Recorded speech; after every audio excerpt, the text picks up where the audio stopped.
the final thing that I want to get into is the new WWE Icons came out, which was supposed to be WWE's, like, this is going to be our dark side of the ring, but it wasn't really that dark.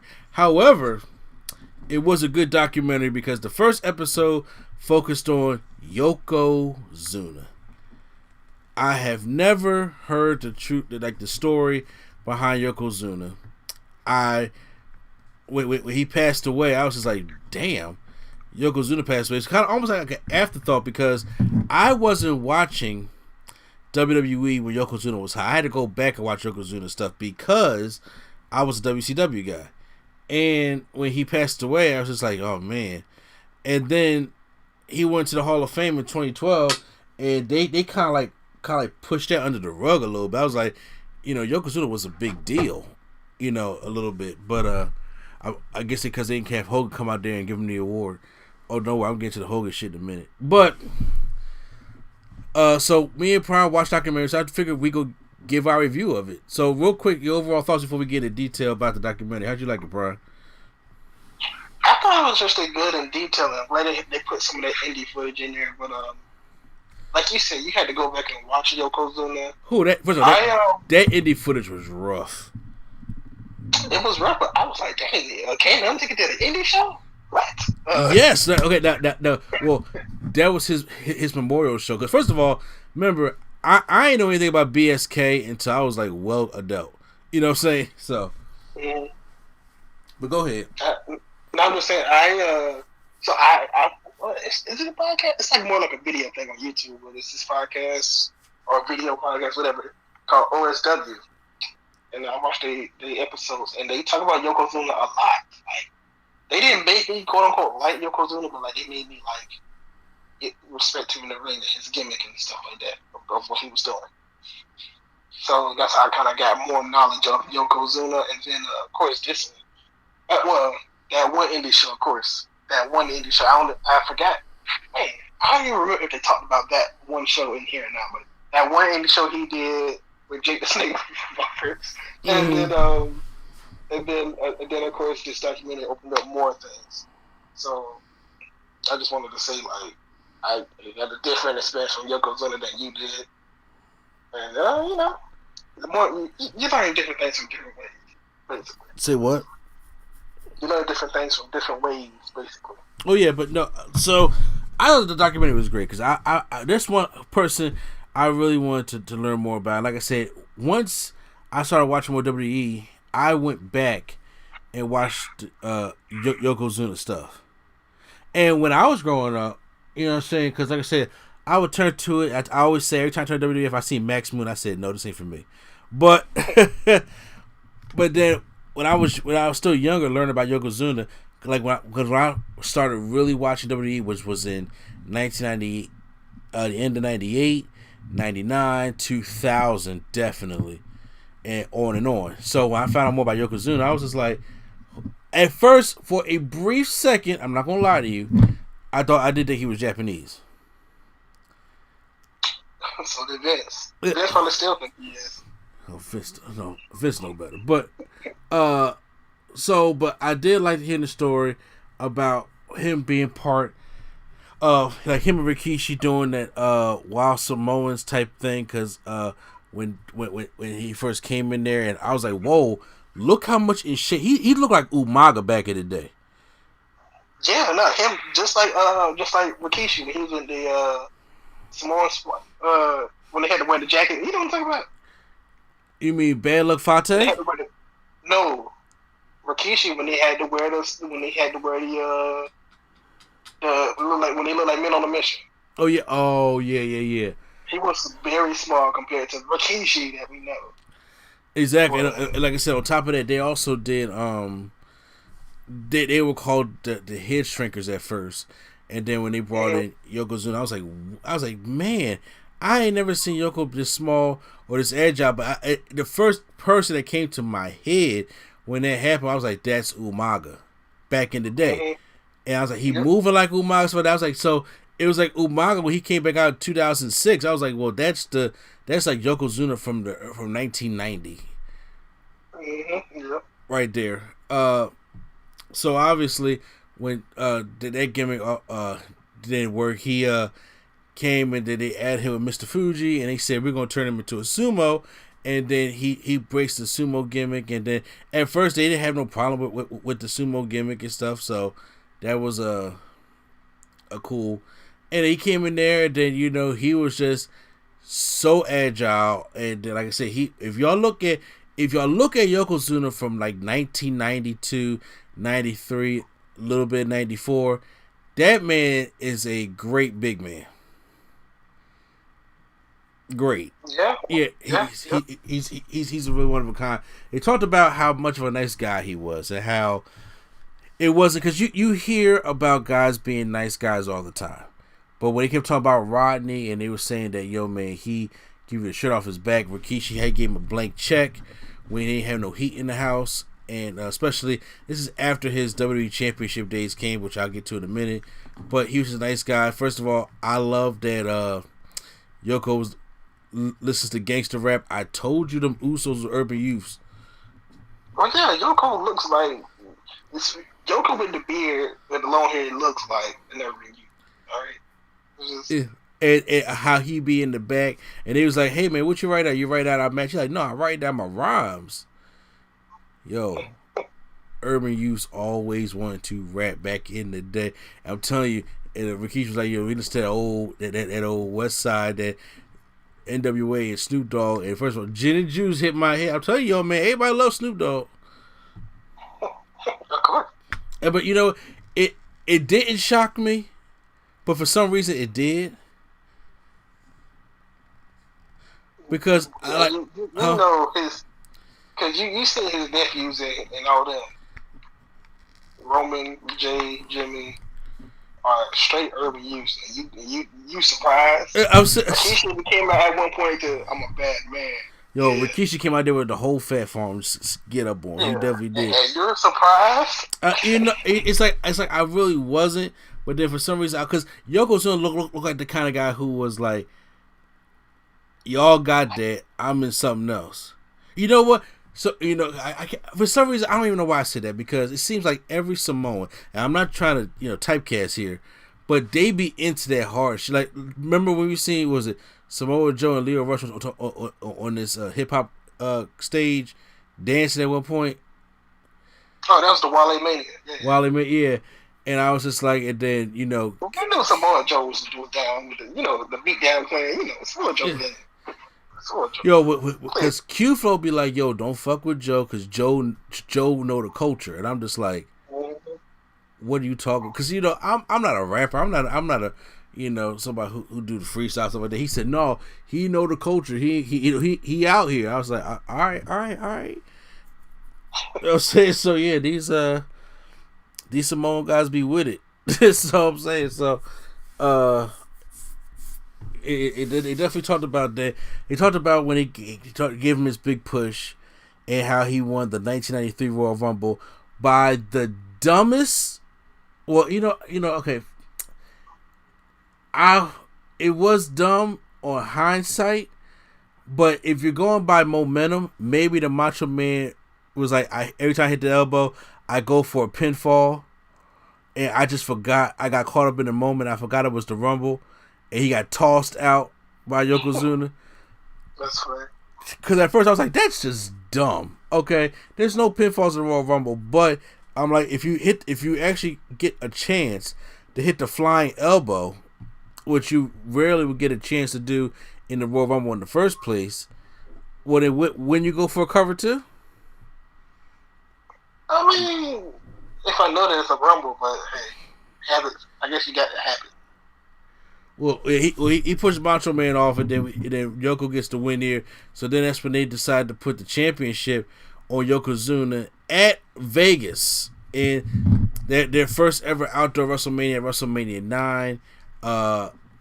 Me personally, well, which one did you like better, Bret and Yoko from WrestleMania 9, or Bret and Yoko from WrestleMania 10? WrestleMania 10 is the one he fell off the turnbuckle. Yes. WrestleMania 10, no Hogan. You know what? I agree with you, because we're getting there now. Because I did like in the interview, even though it's a WWE produced interview, they was just like, here comes Hogan. Like, they knew, they felt it like, why the fuck, after he won the title, they say it just couldn't never be something that happened. Here comes Hogan out there to help out Bret Hart, because he got saw die. He goes, drops the leg, they don't even rip his shirt off or anything, and wins the championship. And the purpose of him winning the championship is because they had an international tour, and they felt as though that Hogan, with the championship, would be good for the international tour. The fuck? Wasn't he? He wasn't in the company at that point. Well, not well. Let's see. How can I put this? He had like just came back, like probably the day before. Who? Hogan. Oh, well, yeah, because remember, he either just came back and wrestled that first match, or early in the night, and then that was it. Like, but this was either his first match back or his last match for a while. One of those two. Yeah, well he was on the international tour, so they say that Yoko did, because Bret Hart, he takes himself a little too seriously. Was saying that Yoko didn't care because he was working with Hulk Hogan the whole time during the international tour, and Hogan was whooping his ass, which I was like, really, Hogan, really? But then he decided to drop it to him at King of the Ring. Oh my God, Hogan cannot just lose a match. Well, yeah, I've been telling you that. No, I've been telling you that. I think but like I never liked Hogan, but like seeing WrestleMania 9 and then seeing other events and like starting to put it together, like, well, Hogan is a jerk. Yeah, it's like Hogan is a true son of a bitch, man. And then so they had this match at King of the Ring, and they tried to have. I will say, even though I don't like Hogan, his attire at WrestleMania 9 was like, we should have kept that attire as his wrestling gear. I'll be honest with you. No. Instead of the tights, instead of the yellow tights and the knee pads. Yeah. The long pants. I mean, yeah, it probably was, but he was saving that for the New World Order, brother. So it was a good look. Can't even lie. What you say? I say it was a good look. I can't even lie. The black tights with the boots and stuff. Yeah. Spray painted boots. Yeah, he was WCW Hogan before WCW Hogan. Yeah. Why is he? I'm reading this thing. Bret is trashing Brutus Beefcake. Oh, that's funny. Because they probably don't like each other. But this guy with his camera gets up. Really? How they let this random photographer get up on the apron that don't even look like he's part of the WWE crew, and this fireball comes out, nobody's arrested, and then all of a sudden Yokozuna beats Hogan not cleanly at all. He could not just lose cleanly on his way out the door to Yokozuna. That was stupid.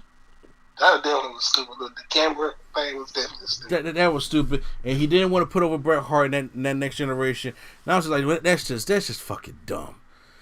So if I get a year later when he had the WrestleMania 10 match with Bret Hart, and then he fell off the apron, I thought I had the WrestleMania 10 match also, but however, I do believe I was like, I ain't like that fall off the Banzai drop. It'd be different if like he sold it like his foot slipped or something like that. But I was just like, I don't know, that he just fell and then all this covers it up. He don't even do like a move from the top rope or nothing.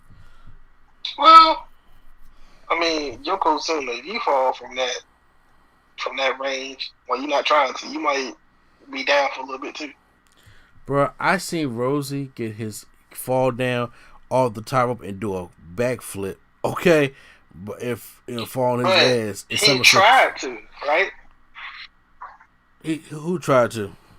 You said Rosie. Did he try to do the backflip? No. He got knocked down. Like, if look at some Survivor Series 2002, and it's 3-minute warning with it's a table match. Yeah, the table match. Bubba Ray knocks Rosie down off the top rope because he's on the top rope and he knocks him down and he falls, legs spread on the bottom rope, and it bounces him up so high he ends up just doing a backflip. Yeah, I was just like, yo, like when you get tired, you gotta go back and check that out.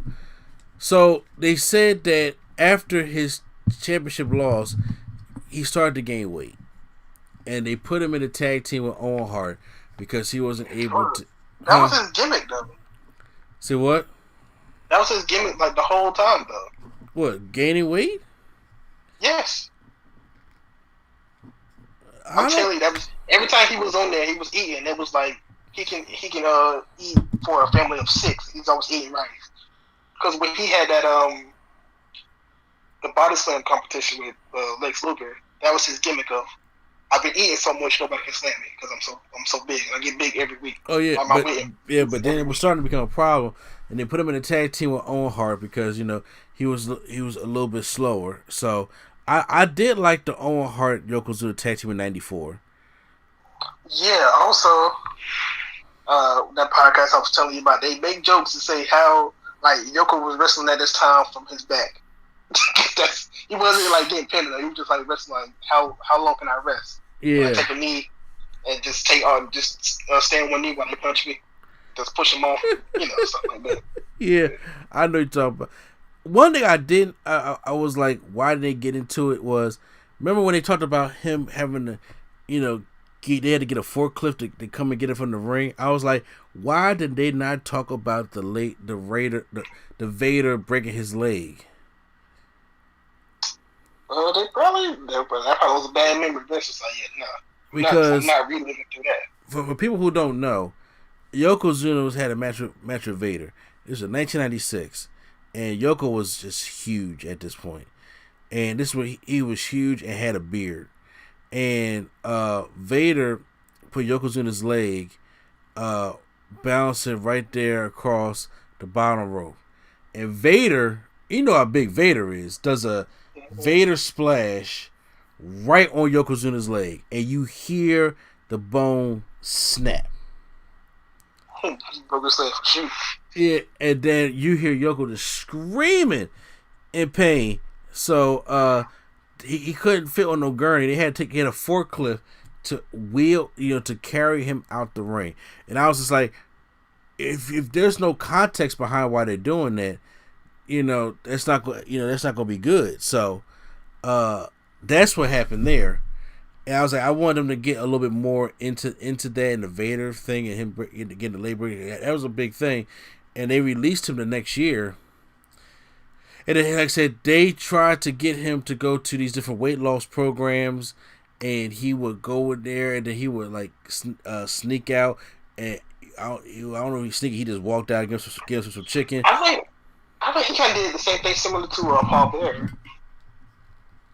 Remember when Paul Bearer came back? Which time? Paul Bearer came back like multiple times. The main time, the time when he got buried. Okay. He was supposed to come back and they were supposed to pay for his surgery. But he never got the surgery. He just said, yeah, I'm taking your money. Bye. Pretty much. Oh, yeah. Well, that's basically what he's doing. And it was just, even when Mark Henry said he got there, he said that he would be his errand boy would go get him chicken stuff like that. He said, who was I to tell him anything? Because I was eating a half a bucket of chicken myself.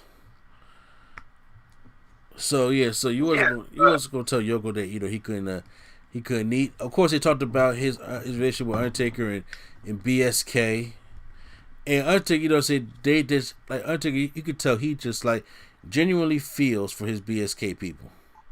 Mm-hmm. They probably was sharpening knives in the back with him. They sharpening knives. You got your knife today. You got your shank. As you hear that. That juice in the background. Just very quick question. Do you like Rikishi? I mean, not cute. Do you like Yokozuna with his hair down, with the long hair, with the beard, or with the Umami dreads? I like I do not like the dreads at all. I hate the dreads. The dumb braid dread things, whatever you want to call them. Oh, I did not like that at all. That's funny, man. So when he went to this UK event, TV show, something like that, in like 2000, and he was there. He said he was feeling real sleepy, and he was calling his people, calling his family, stuff like that. But then he died right there on that trip, and that was only 33 years old, and the weight caught up to him, unfortunately, and that's scary stuff right there. So they had a tribute, huh? I was gonna say right before. I remember he did do some indie show. I can't remember which one it was. Oh yeah, the indie show that he did, and it was just like, my God, he just looked bad. Yeah. He looked bad. Yeah. He had, he was doing the leg drops and everything like that. But the thing is, one visual is when people are like that big, like 600, 700 pounds, and they be wearing these huge T-shirts, and you just be seeing the gut and the roll just be all up in that joint. And I'm like, yeah, but he's not there to like take wrestling seriously. No, not take it seriously. But he's not there. Like, no, he just looks bad. It's kind of like, remember when old wrestlers come back, like when Jake Roberts did Icons of Wrestling, or I forgot what that wrestling show was, but he was just drunk. That's the same show I'm talking about. Huh? That's the same show I'm talking about. Oh God, yeah. They were teammates. Yeah, yeah. See, they just look terrible, and it's even like, remember when Scott Hall tried to come on an indie show and wrestle, and he just was zooted out of his mind. Well, he did that in TNA and WWE. Yeah, and first of all, that's the company's fault for even bringing him out looking like that and shit. Oh yeah, but no, I think that's why Yokozuna looked so bad in that match. It's because Jake Roberts was just gone, and that was his partner. So Jake Roberts was probably supposed to take most of the offense or whatever, and Yoko was like, now I gotta wrestle the whole match. Yeah, in this very sloppy T-shirt and everything, and it was sad that he couldn't get the weight under control. Same thing that happened to Big Pun. If y'all remember Big Pun, who passed away also with due to weight issues. Also, I'm just like, man, those that scary kind of weight, man. You got to worry about your health after a while. Damn the gimmick type thing. But he didn't really want any help. But people was feeling bad, like is there more that he could have did or whatever the case may be. Oh, I forgot to mention that, huh? I was gonna say I'm surprised that WCW didn't want to do nothing. They don't really probably knew how to handle him. Just to have him as a name, as like we got Yoko, like because even Andre's last years, he was just like there with the Bushwhackers. He was just there with his crutches.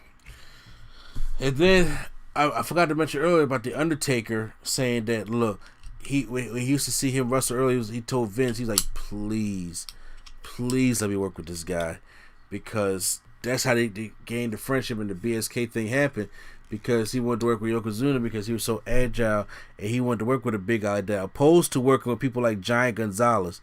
Like, Undertaker's always been having this. He always got to work with these big, hiding right looking motherfuckers, and that he never gets a chance to do anything. But YOKUZUNA and Undertaker had a good rivalry in 92 with the casket match and stuff.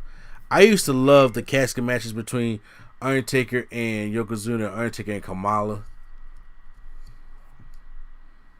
Yeah, the one Kamala was okay. I think the Kamala was fine. The YOKUZUNA ones were better, obviously, but there were some that were just terrible, but still. Of course. Needless, he need to hear to say, but yeah, I think that was a great first episode.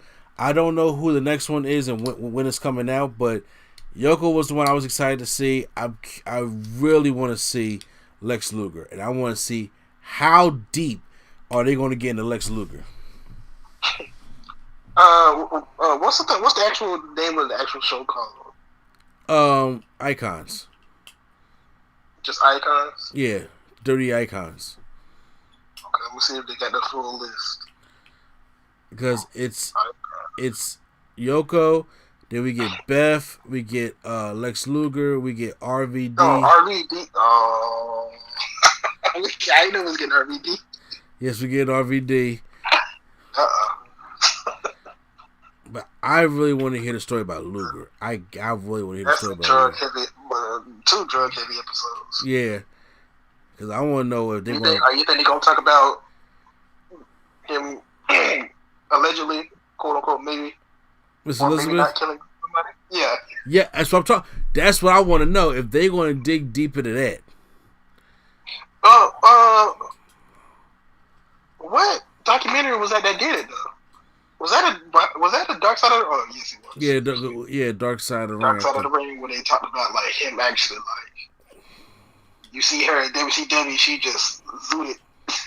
Yeah, so I don't know if they're going to get. They're not going to get to it fully because WWE product, but I'm just curious to see what they're going to do.